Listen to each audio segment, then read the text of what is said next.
Short-term goals are like French fries. You know they're not good for you, but you just can't resist them. They're tempting and satisfying, but they always leave you wanting more. Setting short-term goals is important because it helps us stay motivated and focused. It gives us something to aim for and celebrate when we achieve it. But let's face it, short-term goals can be a bit like eating junk food. You might feel good in the moment, but in the long run, they're not going to get you where you want to go. So, my advice? Enjoy your short-term goals, but don't make them your main course. Make sure you're also setting bigger, more meaningful goals that will truly satisfy you in the end. Because let's be real, nothing beats a juicy steak or achieving a long-term goal. Okay, let's dive deeper into the world of short-term goals. As I mentioned earlier, setting short-term goals can be a great way to stay motivated and focused. But what exactly is a short-term goal? Well, it's basically any goal that you can realistically achieve within a relatively short period of time. For example, if you're trying to improve your grades in school, a short-term goal might be to study for an hour every day for a week.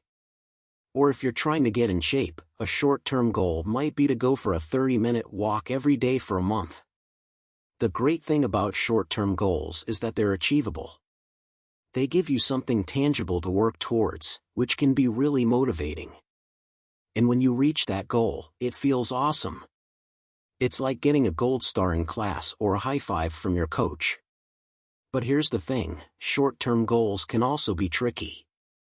It's easy to get caught up in achieving one goal after another without ever looking at the bigger picture. And while it's important to celebrate those small victories, it's also important to remember that they're just stepping stones to something bigger. Let's go back to our example of improving your grades.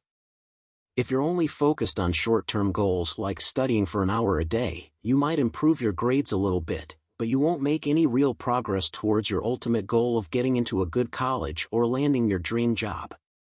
That's why it's important to balance short-term goals with long-term goals. Long-term goals are the big picture stuff.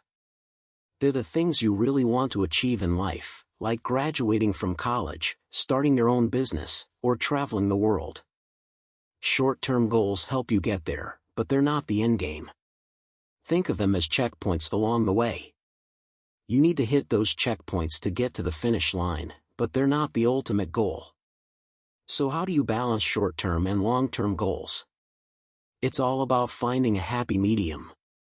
You want to set short-term goals that will help you make progress towards your long-term goals, but you also don't want to get so caught up in short-term achievements that you lose sight of the bigger picture. One way to do this is to create a roadmap for your life.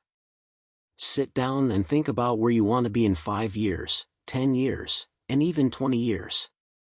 What do you want to achieve? What kind of person do you want to be? Once you have a clear vision of your long-term goals, you can start setting short-term goals that will help you get there. But remember, it's okay to adjust your goals along the way. Life is unpredictable, and sometimes things don't go as planned. So be flexible, stay positive, and keep moving forward. And most importantly, have fun.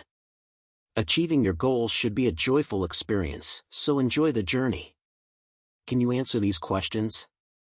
What are short-term goals, and why are they important? How can setting short-term goals help you achieve long-term success? Why is it necessary to balance short-term goals with long-term goals? Do you think that only focusing on short-term goals is a good strategy for success? Why or why not? What are some examples of short-term goals that you can set for yourself?